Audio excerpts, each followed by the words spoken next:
지난 주일 우리 재직 집분자 또 헌신 예배가 있었는데 많은 은혜 되셨지요?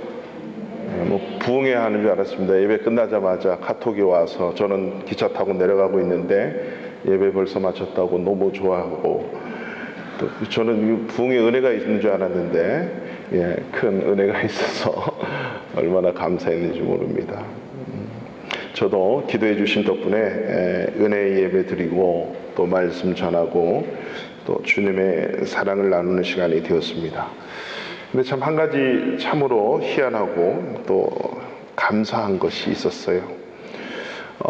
카토비체도 태어나서 처음 가봤고 들어는 봤지만, 그리고 그 함께하는 모든 성도님들 아이들까지 한 40명 정도 이렇게 있었는데 다 처음 뵙는 분들이잖아요.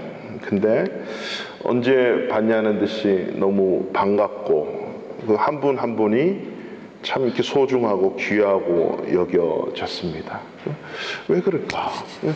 우리 그 성도님들께서도 저를 그렇게 반갑게 또 맞아주시고, 참 이렇게 천국 가야만 맛볼 수 있는 은혜, 이것을 이렇게 깨달았던 것 같아요. 왜 그러냐 보니까 바로 하나님의 그 사랑의 공동체이기 때문이죠. 예수를 믿는다는 것은 이 한 가지 이 사실 때문에, 예수 믿는다는 이유 때문에요, 어딜 가나 예수를 믿는다 그러면 언제 봤냐는 듯이 기뻐하고 이렇게 사랑하는 모습이 있다는 거죠. 여러분 그런 거 혹시 느껴보셨습니까? 그렇게 예수 믿는다는 이유 하나 때문에 막 언젠가 본 것 같아요. 그리고 앞으로 계속 볼 것 같고 너무 친숙하고 친밀하고, 이것이 바로 하나님의 사랑의 은혜의 공동체임을 믿습니다. 그렇다고 해서 제가 또 글로 간다는 얘기는 아니고요. 그래요. 이 땅에 주님의 진정한 교회, 건강한 교회가 어떤 교회일까? 그 교회는 천국의 모습을 보여줄 수 있는 교회가 진짜 참된 공동체의 교회가 아닌가 싶습니다.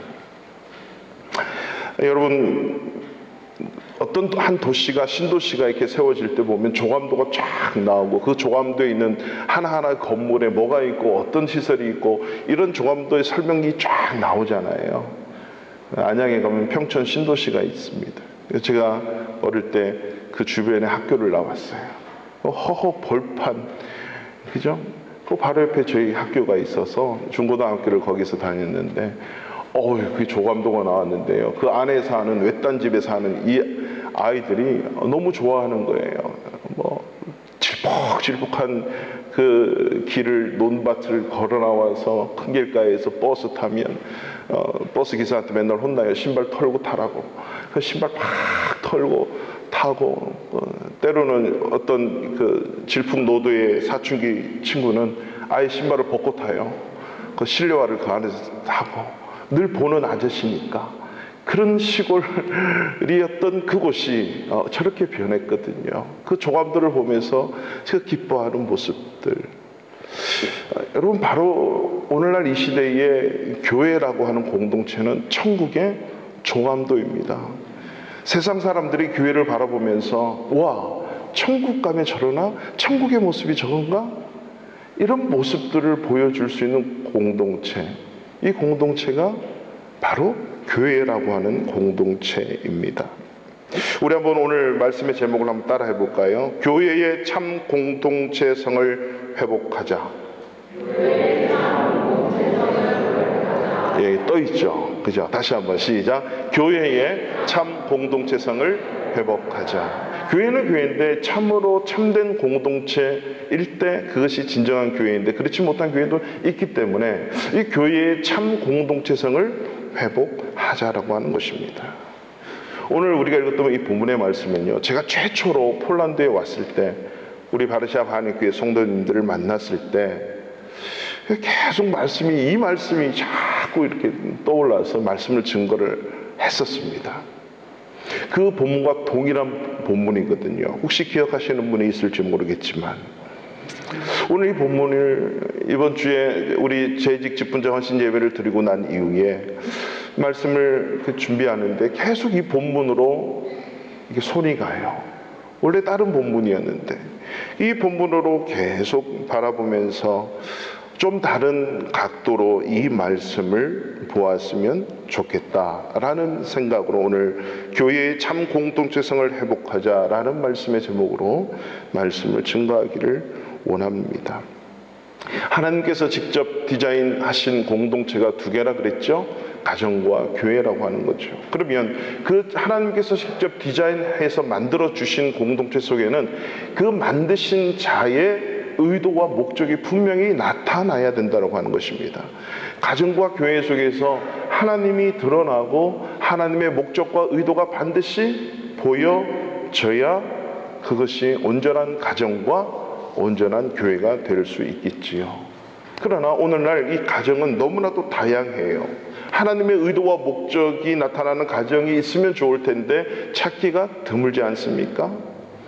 믿지 않는 사람들의 그 가정은 말할 것도 없고, 믿는 사람들임에도 불구하고 이 세상의 가정과 다를 바 없는 그 가정의 모습들이 있어요.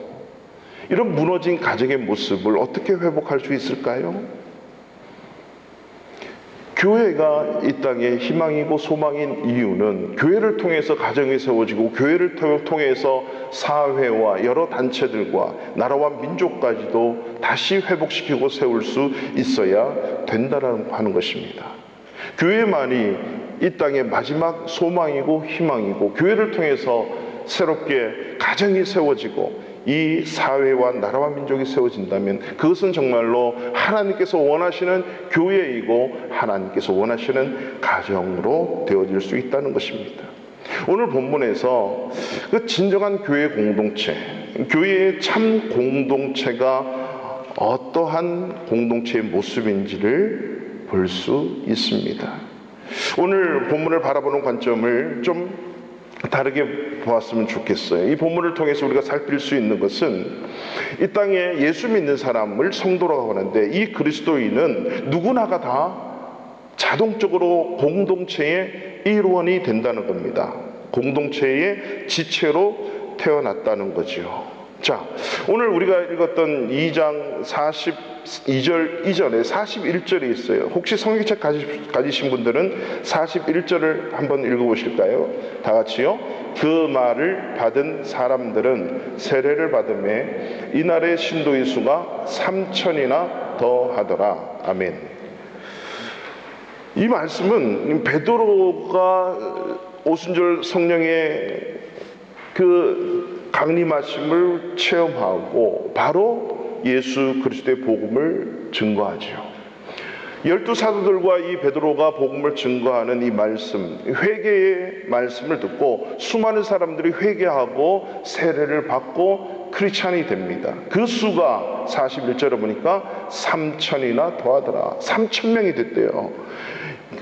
한 번 말씀을 증거해서 예수 믿는 수가 3,000명이 됐다라는 거.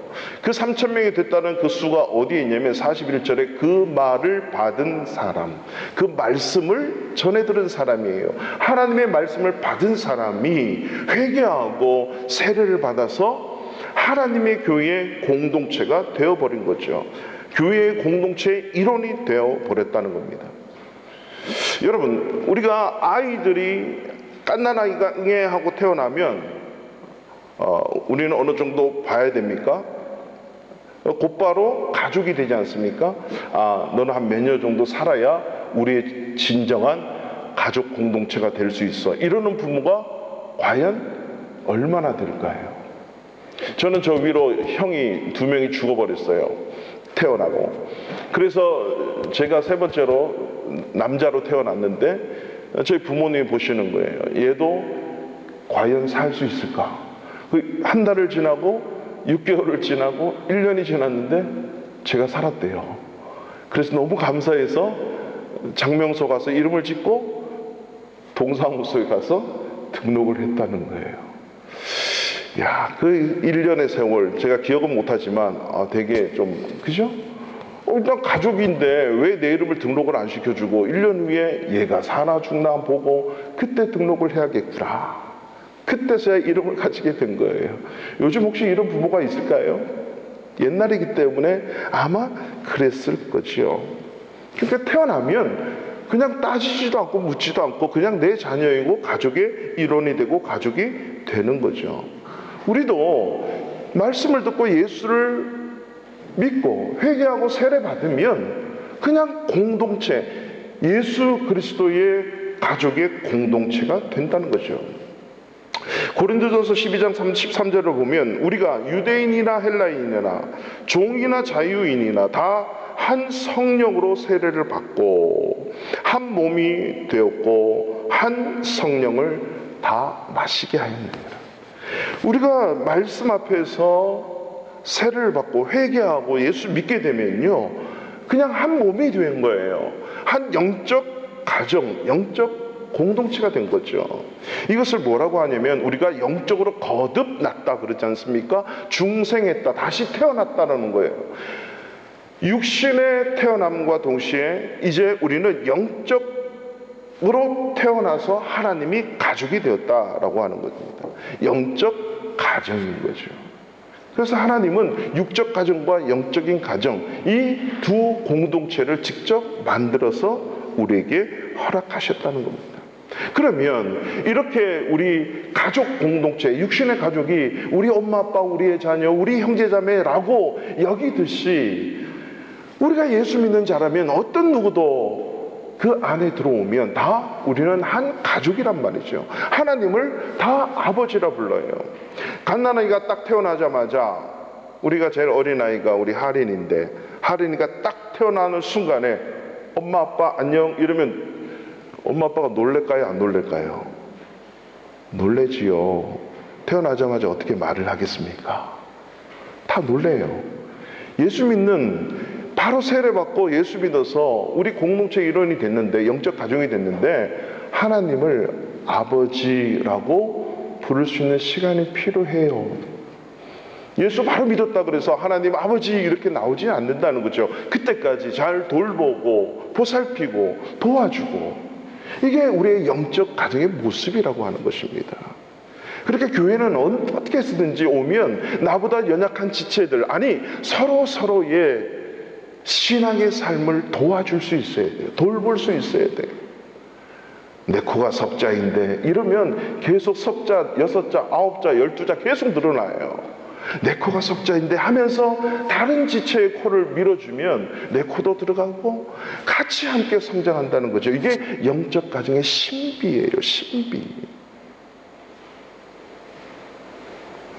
예수 믿는다면 한 가족이다라고 하는 이 의식, 지체의식, 가족의식, 이것이 우리의 참 공동체성을 만들어주고 회복시켜주는 지름길의 한 방법이에요. 예수 믿으면 우리는 같은 가족이야. 그러니까 한 가정에서 모였는데 어떤 한 지체가 안 나오면 우리 가족 식구 중에 한 명이 미스했으면 어떡하지? 궁금해하지 않아요? 설날에 다 모여야 되는 우리 집안이 모이지 않았어요. 왜 안 모였을까? 궁금해하잖아요. 우리 바리새파 하나님교회 성도들 중에 우리 다 한 가족이 됐는데 오늘 안 나왔어.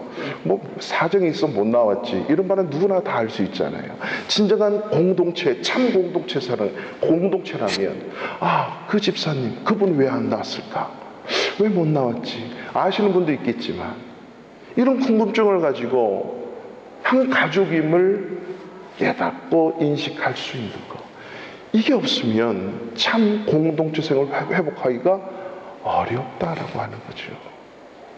그러니까 이 땅 위에 한 교회를 막 그냥 수만 명으로 두지 않고 각 지역마다 바르샤바 한인교회, 임마누엘 한인교회, 무슨 포즈난 한인교회, 무슨 교회 수많은 그런 지역의 교회들을 두신 이유가 바로 진정한 참 공동체의 가족을 회복하라고 하는 거죠.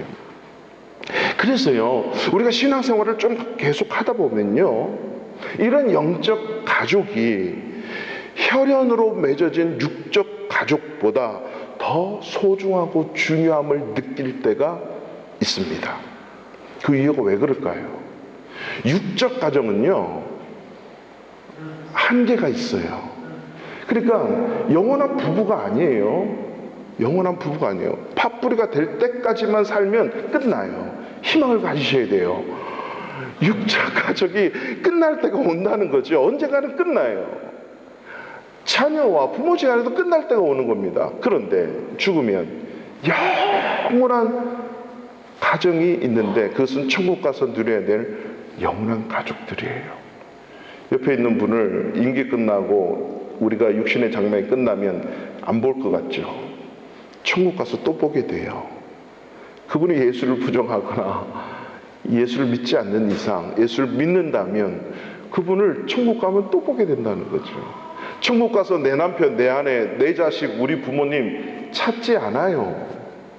영의 가족이기 때문에. 그래서 하나님께서 우리에게 육신의 가족을 주신 이유는요, 이 육신의 가족을 통해서 하나님의 진정한 가족이 무엇인지, 영적 가정이 무엇인지를 깨달아가게 하는 거예요. 이걸 알도록 하는 거예요. 그래서 하나님은 우리 모든 예수 믿는 모든 전 인류의 한 영혼들을 다 내 아들, 내 딸, 내 자녀로 여기시잖아요.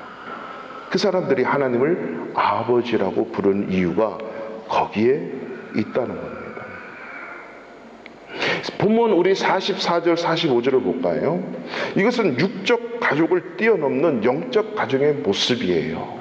44절, 우리 45절 다 같이 읽습니다. 시작. 믿는 사람이 다 함께 있어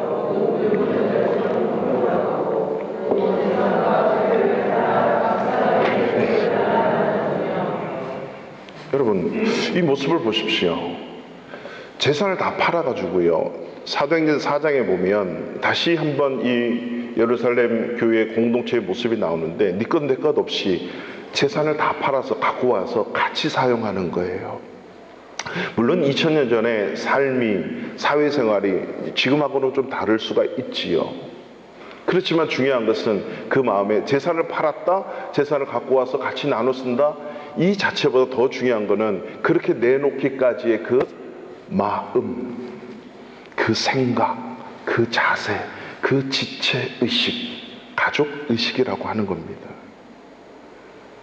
부부가, 가족이 같이 사용하지 않는 것도 있지만 뭐 같이 사용하는 게 많이 있잖아요. 한 집에 살고, 이거는 네 냉장고, 내 냉장고, 네 가스레인지, 내 가스레인지, 뭐 이러면서 모든 걸 다 이렇게 쓰는 경우는 없어요.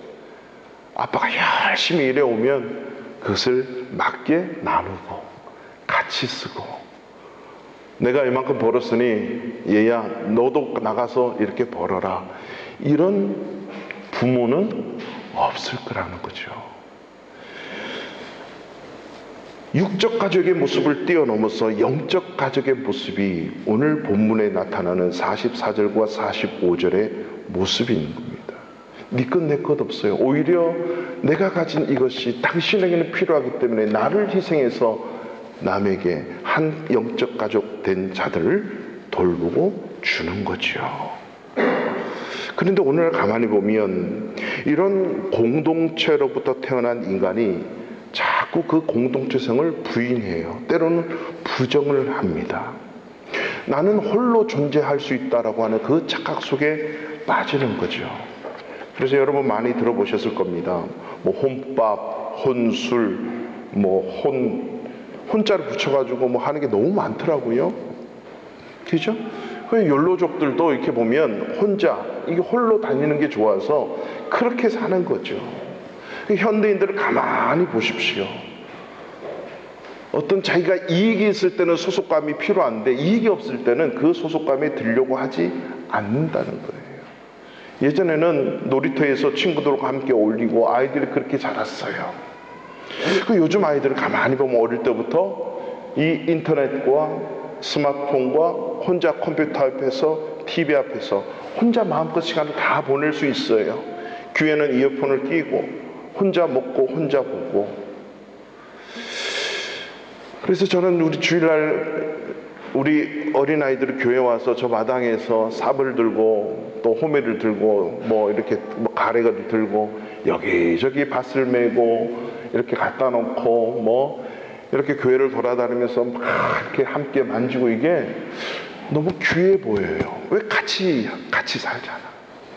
어떤 아이들은 또 저 구석에서 가가지고 자기 혼자 열심히 막 두드리고 있고요. 눈에 불을 켜면서 이미 불 켜 있는 스마트폰을 보면서 혼자 있는 아이들도 있어요. 근데 또 어떤 아이들은 같이 이게 확 이 넓은 이 뜰을 다니면서 막 파고 막 이렇게 꽂고 막 그러거든요. 서로 막 이렇게 막 티격태격. 어렸을 때부터요, 공동체를 경험해 보지 못하면 나이가 들어서도 자연히 공동체의 필요성을 느끼지 못하면서 산다는 겁니다. 하나님의 구원의 역사는 철저하게 공동체와 불가분의 관계가 있습니다. 구원이라고 하는 것은 철저하게 개인적인 겁니다. 내가 예수 잘 믿는다고 해서 우리 우리 남편이 우리 자녀들이 구원받을 것이라고는 전혀 생각지 않으시죠? 우리 집안은 대표로 우리 아내만 열심히 교회 다니면 됩니다. 이런 말씀을 하시는 분도 있는데 그 속에는 그저 어느 정도의 보상 심리와 대리 만족을 갖기 위한 것이지 그렇다고 믿지는 않을 거예요. 구원이라고 하는 것은 철저하게 개인적인 거예요. 내가 예수 안 믿으면 절대로 내 아내가, 우리의 자녀가, 우리의 부모가 열심히 예수 믿어도 절대 천국 못 가는 거예요. 철저하게 개인적인 겁니다. 그런데 구원받은 개인의 삶이라고 하는 것은 철저하게 공동체 속에 소속되어 있다는 사실을 잊지 말아야 됩니다. 우리가 신앙의 성장, 성숙, 이 경건이라고 하는 거 참 중요하거든요.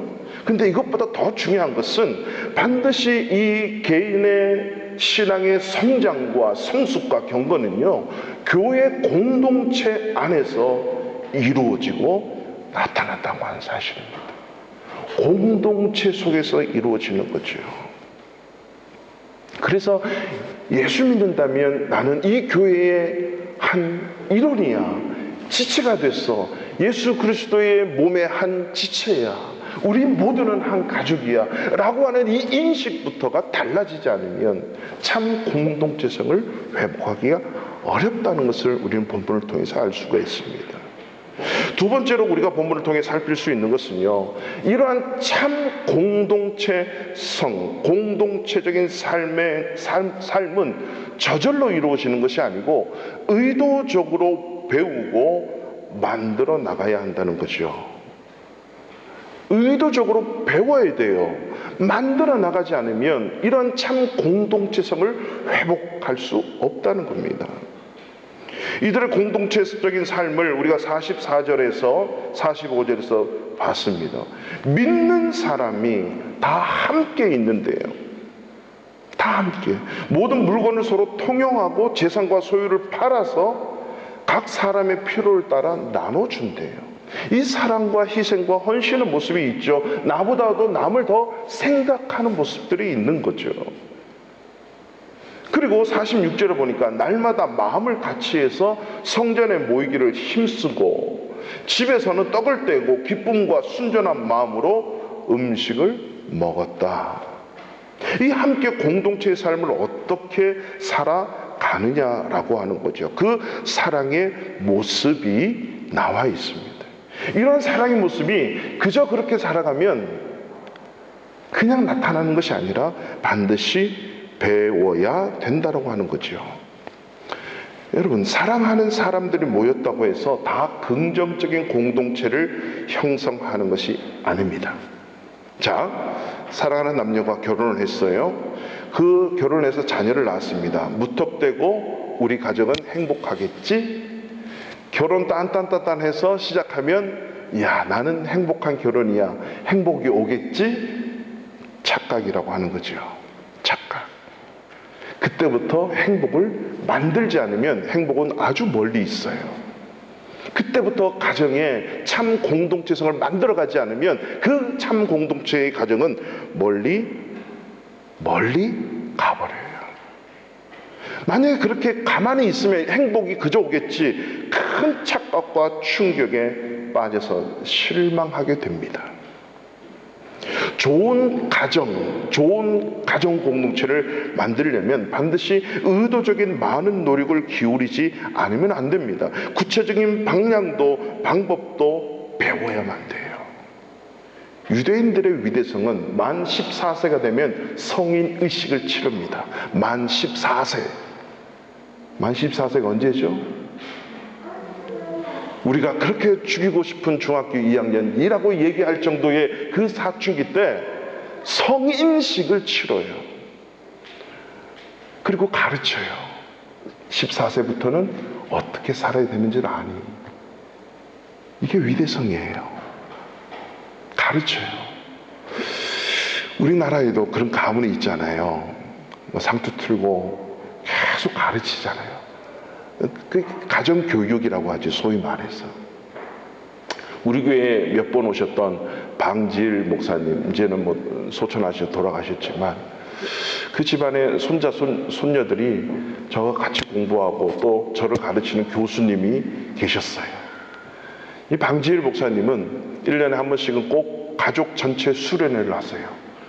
그래서 45인승을 몇 대 빌려서 각 지방마다 다 우리나라의 한 리조트에 다 모여요. 그러면 출석 부르는 한 멤버가 있어요. 출석을 불러요. 그리고 회비도 내고 그때부터 성경 교육을 받는 거예요. 이 손자분이 물론 저보다 나이가 훨씬 많으시죠. 그분이 어릴 때부터 늘 받은 게 그거예요. 늘 동일한 말씀이에요. 말씀대로 살아야 된다. 하나님을 아버지라고 그러고 서로 사랑해야 된다. 믿음의 가문 만들어야 된다. 뭐 동일한 말씀이죠. 그렇지만 늘 말씀 속에서 가르치고 오지 않는 자손들을 체크해서 왜 못 왔는지, 정말 사랑의 가족 공동체임이 느껴지는 거죠. 깨달아지는 거죠. 방시 가족의 그 영적 사랑의 모습, 공동체. 교회가 참 공동체성을 가진 공동체가 되기 위해서는요, 구성원 한 사람 한 사람이 하나님의 성품을 경험해야만 참 공동체성을 회복할 수가 있습니다. 교회가 참 공동체성을 잃어버렸다는 가장 큰 원인은, 그 근본적인 이유는 하나님을 제대로 경험해 보지 못하면 참 공동체성을 잃어버려요. 어떻게 쓰는지 한 교회의 목사로부터 시작해서 모든 우리 어린 자녀들까지 있는데 한 사람 한 사람이 하나님의 성품을 경험해야 돼요. 하나님을 만날 수 있어야 돼요. 믿는 사람들이 다 같이 모여서 이러한 삶을 살 수 있는 그 근거, 하나님을 경험하고 만났기 때문이죠. 오늘 본문에 이러한 삶을 살게 한 그 원동력과 힘이 어디서 나온지 아십니까? 그것은 바로 42절의 말씀입니다. 다 같이 42절 다 같이 읽습니다. 시작. 그들이 사도의 가르침을 받아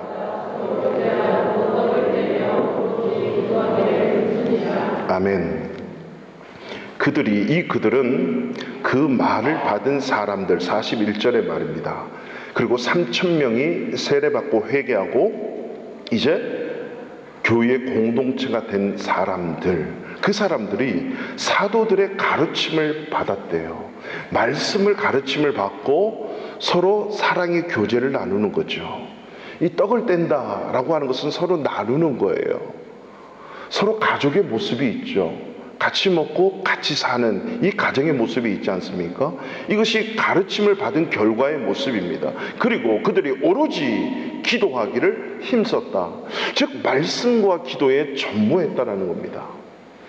교회의 공동체 속에 말씀과 기도의 삶이 되지 않으면 하나님을 경험할 수가 없어요. 교회 속에 많은 프로그램이, 교회 속에 아무 재미가, 교회 속의 어떤 형태의 모습들이 하나님을 만나게 해주는 직접적인 요인이 될 수 없어요. 직접적인 요인은 하나님의 말씀과 기도에 힘쓸 때 우리는 이런 참 공동체성을 맛볼 수가 있다는 겁니다. 우리가 아침에 밥을 먹는데 한 가족이 엄마가 밥을 쫙 지어놓고 뭐 아침이든 저녁이든 뭐 한 가족이 만약에 늘 이런 모여서 밥을 먹는 게 없다면 광고를 붙이죠. 엄마가 오늘은 각자 알아서, 내일 저녁은 어디서, 뭐 각자 그냥 먹는 거죠. 그런 가정은 별로 없을 거예요. 늘 항상 함께 모여서 밥을 먹을 거예요. 물론 바빠서 못 먹을 때도 있긴 있습니다만, 한 가족이 모여서 뭔가 교제하고 식탁의 공동체가 된다는 것은 한 가족이기 때문에 영적인 양식인 말씀과 기도를 통해서 하나님을 경험한 이 경험에 있어야 참 공동체성이 회복될 수 있다라고 하는 사실이죠. 3년 동안 예수님을 따라다니면서 배운 말씀을 성령을 통해서 감동받은 그 말씀들을 3,000명, 5,000명, 수만 명 되는 예루살렘 공동체에 가르치기 시작하는 거죠. 그 배우는 성도들, 말씀이 바로 그 참 공동체성의 힘, 그 원동력이 되었다라고 하는 거죠. 그 근원이 말씀이라고 하는 겁니다. 그래서 우리 믿는 사람들은요, 어떻게 쓰든지 말씀과 기도, 말씀을 붙들고 씨름해야 됩니다. 무엇이 진정한 참 공동체인지 말씀 속에 찾아가고 하나님 앞에 구하는 기도가 있어야 성장하고 참된 공동체가 될 수 있다라고 하는 거죠. 말씀 속에서, 기도 속에서 하나님의 지혜와 하나님의 방법을 배워내는 것입니다. 현재 설날을 맞이해서 한국에 전찰리 그 상영되고 있는 아주 감동적인 영화가 있다고 해요. 제목 가버나움이래요. 할렐루야. 그 가버나움이라고 하는 그 영화를 제가 우연히 그냥 인터넷에서 이렇게 보게 됐는데요. 요즘에 우리 매일 성경 큐티가 예수님이 가버나움에서 많은 기적과 병자를 고치시고 사역하시는 그 사역의 장면이 나오거든요. 그 가버나움이라는 얘기가 인터넷에 한 단어가 뜨길래 들어갔더니 그게 요즘 그 설날을 맞이해서 상영되는, 개봉된 아주 진한 감동의 영화라는 거예요. 그래서 제가 그 영화가 어떤 건가 이 트라이를 보았어요. 이 영화를 보고 나면 움직이지 않는데요, 거의 대다수가 극장은 그냥 가만히 앉아서 혼자 묵상에 깊은 생각에 빠지든지 아니면 여기저기서 훌쩍훌쩍 운대요. 그래서 영화가 어떤 건가 봤거든요. 폴란드에 들어왔는지 모르겠어요. 그 주인공이 그 12살 난 남자아이 자인이라고 하는 아이예요. 이 아빠도 있고 자기 장남이 12살짜리인데 자기 동생도 한 3명인가 4명이 되더라고요. 근데 이 아빠가 자기 동생 그 바로 밑에 여자 동생이 11살이 됐는데 이 딸을 팔아요. 그 이유는 지금 닭 몇 마리를 우리 가정에 먹어야 된다는 거죠. 우리 가정에 닭 몇 마리가 필요하기 때문에 판다는 겁니다. 이 12살 난 이 장남 자인이 왜 그렇게 팔아야 되는지 항의하고 막 아버지를 때리고 하지만 없어요. 그냥 팔을 했어요. 근데 이 부모가 악해서 돈에 눈이 멀어가지고 자기들만 잘 먹고 잘 살기 원해서 이 부모가 정신병자여서 아니에요. 이유가 없어요. 이유는 단지 현실적인 논리일 뿐이죠. 뭐냐면 우리 가족이 지금 먹고 살아야 되는 겁니다. 이 닭 몇 마리를 구해서 먹고 살아야 돼요. 그리고 그 4명의 아이들을 시켜서 다 하루 벌어서 하루 먹을 수 있는 그 일을 온 가족이 함께 해야만 되는 거예요. 그것을 위해서 할 수 있는 모든 일을 이 부모는 하는 것 뿐이에요. 그리고 이 11살짜리를 팔려가면 지금보다 편안하고 안락한 생활을 할 수 있고 침대에서 살 수 있다라고 하는 이 단순한 현실적인 논리예요. 이 가버나움이 되는 배경은 레바논의 베이루트입니다. 베이루트. 지금도 여전히 빈곤에 설쳐 있는 여러분, 베이루트는요, 여담이지만 원래 옛날에는 중동의 파리라고 불려지는 곳이었어요. 그때는 기독교가 어마어마하게 많았어요. 교회도 많았고 크리스찬들이 많았어요. 근데 이 중동의 파리라고 하는 이 도시가 중동의 수많은 수재들을 끌어모아서 교육을 시킨 거예요. 기독교 국가니까. 근데 그 중동의 수많은 수재들이 다 무슬림들이잖아요. 이슬람 종교를 믿는 사람들. 그들이 들어와서 샤리아법을 만들고 그들이 수십 년 살면서 이제 그 베이루트를 지배하기 시작하는 거죠. 그러니까 처참하게 화려했던 도시가 영적으로 무너지기 시작하니까 그 모든 것이 다 무너지기 시작하는 거예요. 그래서 9살만 되면, 부모의 동의만 하면 언제든지 시집을 보낼 수 있어요. 여자들은. 그래서 팔 수 있다는 거죠. 그래서 팔려나가는 거예요. 이 영화를 저는 보지는 못했지만 그것을 보면서 가정에 대해서, 그 가정이 어떤 것인지, 가정이란 무엇인지를 배우지 못하면 늘 현실의 논리로 살아가는 부모, 자녀밖에 되지 않는 거예요. 결국은 이 12살짜리가 한 사람을 칼로 찔러 죽이고 감옥에 들어가게 됩니다. 그 감옥에 들어가서 이 12살짜리 아이는 자기 부모를 고소를 해요.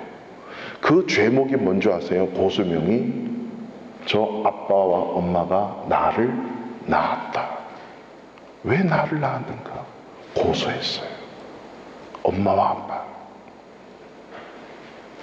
엄마와 아빠가 악하고 정신병자라서 그 자녀들을 그렇게 혹사시키고 파는 것이 아니라 지금 사랑에 가야 되니까 그 현실의 문제 앞에, 현실의 논리보다 더 중요한 것은요, 그 현실에 사는 인간들을 향하신 하나님의 뜻이라고 하는 겁니다. 그토록 그렇게 만들어버린 하나님을 떠난 죄인들, 그 인간들의 현실은요, 하나님이 말씀하신 말씀으로만이 회복될 수 있다는 사실을 모르는 거죠. 하나님의 말씀과 하나님의 사랑으로만이 참된 가정이 회복될 수 있고 참된 공동체의 성이 회복될 수 있다는 사실을 모르는 거예요. 그래서 공동체는 배워야 돼요. 교회는 이렇습니다. 진정한 가정은 이렇습니다를 배워야 되는 거죠. 말씀 속에서 배우지 못하면, 말씀대로 살아내지 못하면 다 이렇게 현실의 논리로 가정이, 부부가, 교회의 공동체가 제갈기로 간다는 겁니다. 교회가요, 참된 공동체성을 회복해야만이 가정이 변화되고 사회가 변화되고, 지금 사회에서 일어나는 수많은 문제들, 군대 문제, 직장의 문제, 젊은이들의 모든 문제가요, 여러분 어디서부터 시작된다고 생각하세요?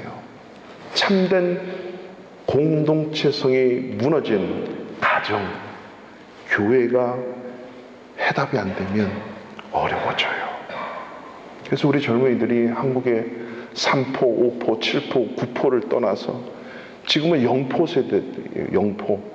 그게 뭔가 봤더니 영원한 포기. 더 이상 포기할 게 또 없다. 지금 젊은이들이 이렇게 살아가요. 왜 그렇게 살아야 되죠? 염세적이고 비관주의고 늘 비교하고 너의 열등감 속에서. 교회에 와서 말씀 앞에 이러한 고민과 이러한 기도의 몸부림의 모습이 있으면 우리 교회는 참된 공동체성을 회복할 줄로 믿습니다. 사도행전은요, 바로 이런 말씀을 받은 사람들이 성령의 감동에 의해서 몸부림치며 기도함으로 하나님의 능력으로 살아가는 삶을 그린 성경책이 사도행전이에요. 그래서 에베소서 3장 10절에 보면 하나님은 이 땅의 교회를 통해서 하나님의 각종 지혜를 세상에 알리기를 원하셨다라고 말씀하시는 거예요.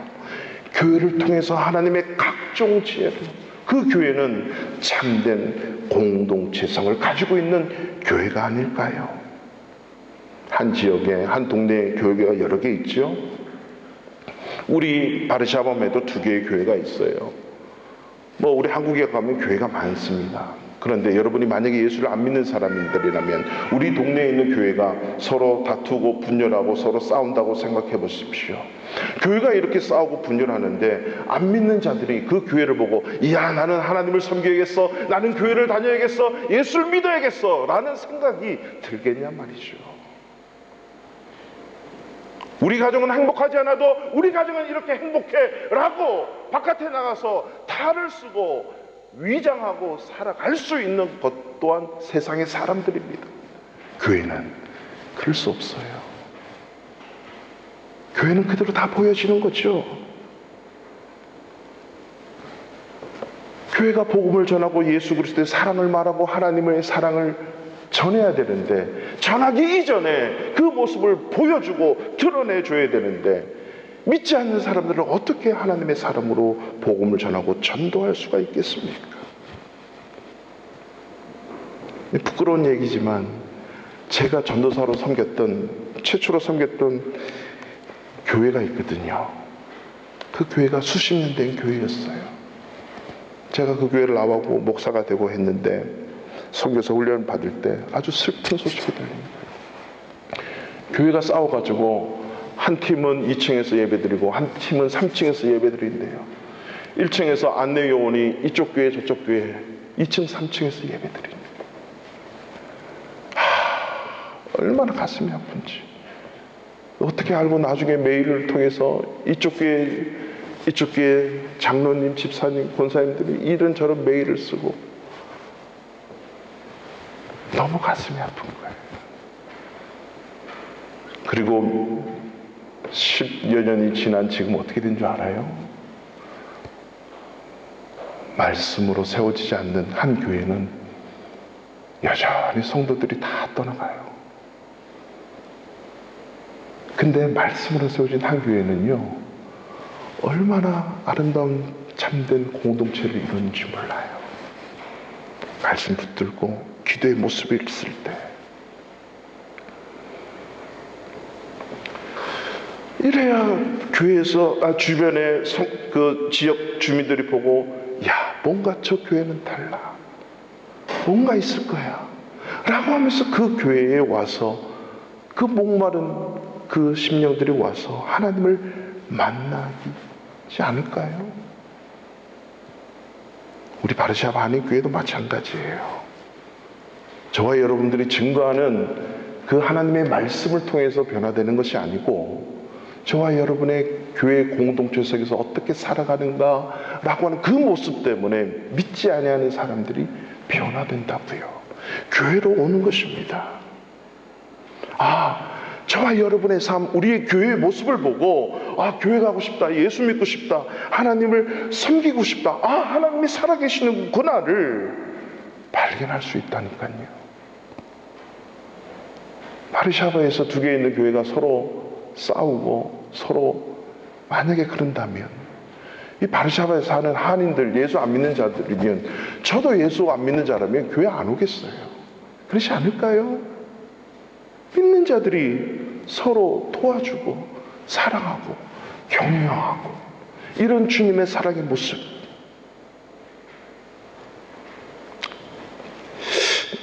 시간이 좀 지났지만은 제가 인도에 사역하고 있는데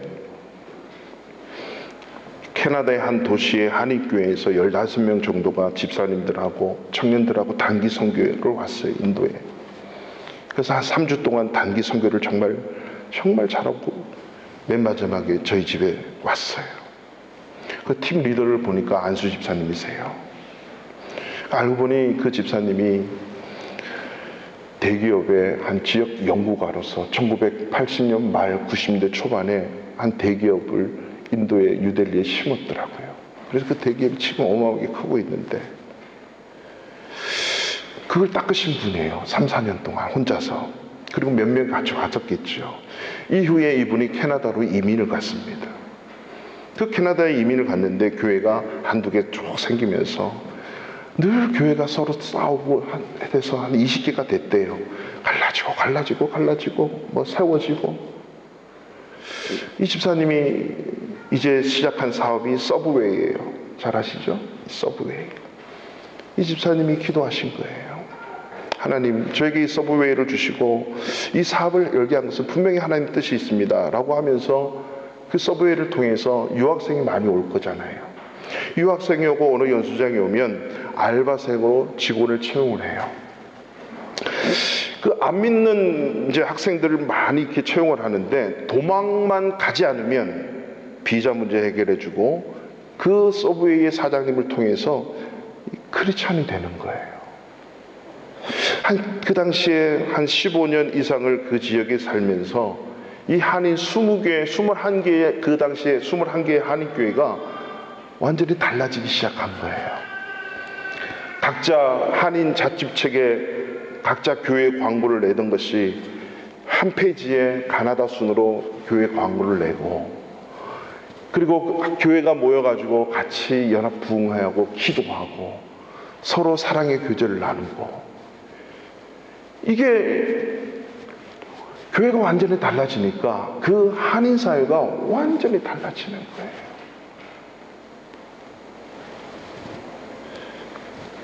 교회를 향한 이러한 사랑의 몸부림을 가지고 이 한 집사님이, 하나님 어떻게 하면 이 사업을 통해서 이 한인 사회에 이 분열된 한인 교회들을 하나로 묶을 수 있을까요? 라고 그냥 그렇게 작게 시작한 기도의 모습이 그의 직장의 삶을 통해서 한 영혼 젊은이들을 섬겨냈을 때에 그 한인 교회들이 변화되고 한인 사회가 변화되는, 우리 바르샤바 한인교회 모든 성도님들이 감당해야 될 거룩한 사명이 아니겠습니까? 지난 주일날 제가 카토비치 한인교회를 갔는데요, 오순절, 폴란드의 오순절 교회에 그 반지하에 한 칸을 빌려서 예배를 드려요. 말씀을 들으셨겠지만, 그러면 그 한 칸을 빌려서 저도 그런 경험이 있었던 때라 참 물밀던, 저희는 처음에 시작할 때 그보다 더 작은 곳이었거든요. 창문도 하나 없는 오직 출입문 한 개만 있는 그런 곳에서 예배를 6명이 시작한 경험이 있었어요. 그래서 그거보다는 시설이 좋지만은 아무튼 반지하에서 반주 없이 그렇게 예배하고, 그 예배 마치고 섬기고 막 하는 일들을 하더라고요. 근데 마지막까지 청소하고 닦고 정리하고 설거지하고 마지막까지 섬기고 가시는 분들이 있는데, 그분들이 다 우리 바르샤바 한인교회 출신들이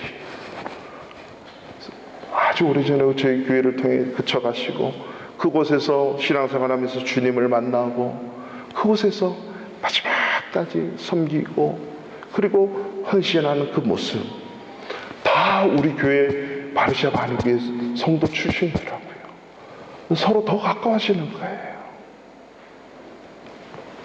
감동하고 감사가 얼마나 큰지요. 그분들 오면 제가 어떻게 했으면 빚을 내서라도 밥을 사드리겠다 그랬어요. 바르샤바의 밥은 좀 다르기 때문에. 여러분, 우리 바르샤바에 한 달을 다니든 바르샤바 한인교회를 1년을 다니든 3년을 다니든, 앞으로 여러분들이 한국으로 가시든지 다른 지역을 가시든지 어떤 다른 나라를 가시든지 그곳에서 주님의 마음과 주님의 사랑으로 수고하고 헌신할 때 여러분들 때문에 그 교회가 참 공동체성을 회복할 줄로 믿습니다. 마지막 세 번째로 간단하게 보겠습니다. 이러한 참 공동체에는요, 그 공동체의 분명한 목적과 사명이 있습니다. 47절의 말씀 다 같이 읽겠습니다. 시작. 하나님을 찬미하며 또 온 백성에게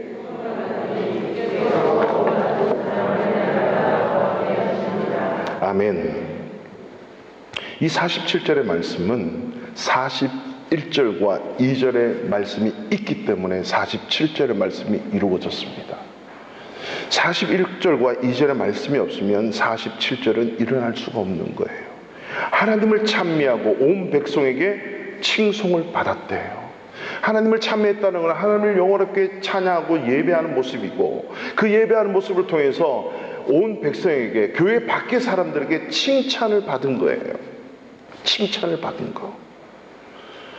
교회의 존재의 분명한 목적과 사명이 바로 여기에 있습니다. 우리 크리스찬의 사명이죠. 여러분의 자녀들을 통해서 기대하는 게 있지 않습니까? 우리의 자녀들을 통해서 또 다른 건전하고 건강한 가정이 만들어져야 돼요. 그렇듯이 교회는 또 다른 건전한 공동체 이론을 살려낼 수 있어야 된다는 거죠. 그리고 초대교회 성도들의 삶은요, 모이면 말씀 붙들고 예배하고 기도하고, 흩어지면 주의 사랑을 증거하고 복음을 증거하는 사람들이었어요. 이렇게 교회 속에서 예배하고 말씀 배우고 은혜를 입은 자들이 가정에 돌아가서 그 가정이 행복하지 않을까요? 직장에 가서, 학교에 가면 그 말씀대로 살아내고 하나님의 사랑과 영광을 드러내는데 칭찬을 받지 않을까요? 바로 이 공동체가 지향하는 분명한 목적과 사명은 우리끼리 잘 먹고 잘 놀고 잘 지내는 교제로서의 끝나는 것이 아닙니다. 43절과 44절과 45절, 46절은요, 세상의 공동체의 모습에서도 볼 수 있는 모습이에요. 그러나 47절에 하나님을 예배하고 수많은 사람들을 주께로 인도하는 그런 칭찬받고 인정받아서 주께서 구원받는 사람을 날마다 더하게 하는 공동체는 바로 하나님이 원하시는 진정한 공동체라고 하는 거죠. 그래서 예수님께서 이 세상에 사시면서 마지막 그의 기도가 그런 겁니다. 하나님 아버지, 우리가 하나 된 것처럼 저들도 하나 되게 해주세요. 이 기도가 어떤 내용입니까? 아버지, 우리가 하나 된 것처럼 성부, 성자, 성령의 그 하나님이 각각 다른 일들을 하셨지만 하나 됐다는 거죠. 삼위일체예요. 하나님은 공동체적으로 존재하시는 분이에요. 근데 한 하나님이라고 하는 거죠. 그렇게 우리가 셋이 하나인 것처럼 저들도 하나가 되게 해주십시오. 12사도를 얘기하고요, 12사도를 통해서 예수를 믿게 되는 바로 교회 공동체가 하나 되게 해달라는 그 기도가 간절한 그의 기도였습니다. 그렇다면 오늘날 바로 이 교회는, 우리의 교회는 이 예수님의 기도를 만들어가고 또 함께 기도해내야 되는 것입니다. 말씀의 결론을 맺었으면 좋겠어요. 겨울철 철새인 기러기를 보면 여러분 잘 아실 거예요. 항상 V자 대형으로 해서 맨 앞에 V자 꼭대기 그 한 기러기를 중심으로 해서 양쪽으로 V자 형태로 날아간다는 거. 톰 오샴이라고 하는 사람이 이 기러기에 대한 연구를 하면서 엄청난 감동을 받았다고 하네요. 이 V자 대형을 그리면서 만 킬로, 물론 기러기 종류에 따라 다른데요, 많게는 4만 킬로까지 날아간대요. 근데 이 V자 형태로 날아갈 때에 작은 힘으로 더 멀리 날아갈 수 있는 힘이 있다고 합니다. 한 기러기가 많은 바람을 맞고 날씨의 변화와 그 추운 공기를 맡으면서 때로는 비도 오고 때로는 눈도 와요. 폴란드 보니까 눈 오고 비 오는데도 그 때들이 정말 많이 날아다니더라고요. 그죠? 한국에서 여러분 아마 보셨을 때가 있어요. 근데 그 V자 편대를 하면 제일 앞에 있는 그 리더가 날개짓을 하면요, 상승 기류가 뒤에서 만들어진다는 거예요. 그러면 뒤에 있는 사람이 아니군요. 기러기는 조금만 날개짓해도 그 대열을 맞춰서 쉽게 날아갈 수가 있답니다. 그래서 이 리더가 그 일을 감당할 수 있도록 뒤에 기러기가 그냥 따라가지 않아요. 으쌰 기러기 어떻게 울죠? 모르겠는데 까까합니까? 그건 까치인데 뭐 기럭기럭 하든지 막 울음소리를, 합창소리를 내면서 힘을 실어주는 거예요. 으악 이악 하면 그 힘을 듣고 앞에 리더는 끊임없이 달려가는데, 중요한 거는 너무 힘들잖아요. 혼자 다 맡아야 되니까. 이 날개짓을 혼자 한다는 거는 쉽지 않거든요. 힘들면 그 바로 뒤에 있는 기러기가 자리를 체인지한대요. 그렇게 또 날아가. 그 한 마리가 또 힘들면 이쪽에 또 체인지해주고 서로 그 기러기가 30년에서 40년을 사는데, 이 기러기 V자 형태의 무리에서는요, 아주 늙은 기러기, 갓난 기러기, 아주 힘센 기러기가 다 있답니다. 그러면 그리고 힘 있는 그 기러기가 리더가 되고 그걸 V자 형태로 해가지고 날아가는 거예요. 그렇게 V자 형태로 날아가다가 한 기러기가 힘이 없어서 떨어지잖아요. 그러면 그 대열에서 두 마리의 기러기가 내려와서 그 떨어진 그 기러기를 다 보살펴 준대요. 만약에 죽게 되면 다 슬퍼해주고 보담아주고, 그리고 이 두 마리의 기러기가 다시 그 대열에 합류를 해서 간다는 겁니다. 그 이유가 뭐죠? 자기가 이 땅을 떠나서 반드시 가야 될 목표가 있기 때문이에요. 그 목표까지 가기까지는 그것이 10,000km든 40,000km든 반드시 가야 되기 때문에 그 V자 형태를 갖추어서만 가야 된다는 거죠. 혼자 가는 것이 아니라 그 먼 길을 늘 V자 형태를 잃어버리지 않고 끊임없이 옆에 있는 그 기러기들이 힘을 주는 그 고함과 함성에 힘을 입어서 그 제일 앞에 있는 그 한 리더는 그 목표 설정된 곳, 자기들의 내비게이션이 설정된 곳, 그곳을 향해서 끊임없이 달려간다는 것입니다. 서로 보듬어주고 서로 격려하면서 끝까지 가는 거죠. 우리 교회는요, 서로 손가락질하고 서로 판단하고, 아니에요. 저와 여러분은 다 죄인이에요. 악한 죄인이란 말입니다. 어떻게 쓰든지 격려해주고, 어떻게 쓰든지 보담아주고, 어떻게 쓰든지 서로 힘이 되어주고, 판단하고 비판하고 정죄하는 것이 아니라 분명한 목표와 목적이 있기 때문에, 그것 때문에 우리는 서로 도우고 격려하고, 때로는 낙심이 돼도, 때로는 낙심하는 말을 해도, 상처 주는 말을 해도, 상처받는 말을 받을지라도 우리는 끊임없이 이 V자 형태의 비행을 함께하는 참 공동체성을 가져야 되는 교회임을 잊지 맙시다.